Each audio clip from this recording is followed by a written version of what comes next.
Football ইতিহাসের দ্বিতীয় দল হিসেবে টানা 3টি মেজর টুর্নামেন্টের শিরোপা জিতেছে আর্জেন্টিনা। বর্তমানে বুয়েন্স এরেসে উৎসবের শোতে বাজছে আর্জেন্টিনা দল। উৎসবের রঙে রঙিন হওয়ার মাঝেই অপমানজনক ভাষায় ফ্রান্স দলকে নিয়ে গান গাওয়ায় ক্ষমা চাইলেন আর্জেন্টাইন মিডফিল্ডার এনজো ফার্নান্ডেজ।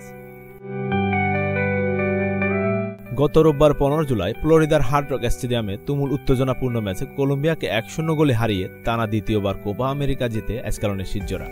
শিরোপা জয়ের পর সামাজিক যোগাযোগ মাধ্যমে পোস্ট করা আর্জেন্টিনা দলের টিম বাসের উদযাপনের একটি ভিডিওতে ফ্রান্সকে নিয়ে বানানো বর্ণবাদী গানটি শোনা যায়। সেই ভিডিওটি আবার পোস্ট করা হয়েছিল চেলসি তারকা এনজো ফার্নান্ডেজের অ্যাকাউন্টে।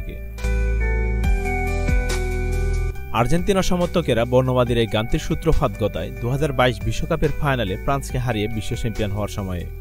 ফার্নান্ডেজের পোস্ট করা ভিডিওতে লক্ষ্য করা যায় তিনি সহ অন্যান্য খেলোয়াড়েরাও সেই গানে সুর মিলিয়েছেন। পরবর্তীতে নিজ ইনস্টাগ্রাম অ্যাকাউন্টে দেওয়া স্টোরিতে এই প্রসঙ্গে 23 বছর বয়সী ফার্নান্ডেজ ক্ষমা চেয়ে লিখেছেন, জাতীয় দলের উদযাপনে আমার ইনস্টাগ্রামে একটি ভিডিও পোস্ট করায় আমি আন্তরিকভাবে ক্ষমা চাইছি। তিনি আরও যুক্ত করেন, এ গানে অত্যন্ত অপমানজনক ভাষা আছে এবং এসব শব্দ ব্যবহারে কোনো অজুহাত নেই। আমি সব ধরনের বৈষম্যের বিপক্ষে। আমাদের কোপা আমেরিকার উদযাপনে উন্মাদনায় পড়ে গিয়েছিলাম বলে ক্ষমা চাই। ওই ভিডিও, ওই মুহূর্ত, ওই শব্দগুলো আমার বিশ্বাস বা চরিত্রকে ফুটিয়ে তোলে না। আমি সত্যি খুবই দুঃখিত।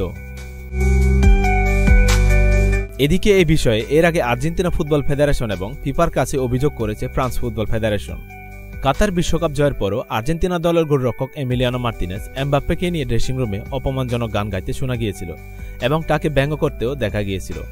সেবারও বিশ্বকাপ ট্রফি নিয়ে দেশে ফিরে 7 গোলা বাসে উদযাপনের সময় আর্জেন্টাইন গোলরক্ষক এমিলিয়ানো মার্টিনেজের কোলে একটি পুতুল লেখা গেছে। সেই পুতুলের মুখে এমবাপ্পের একটি ছবি বসানো ছিল।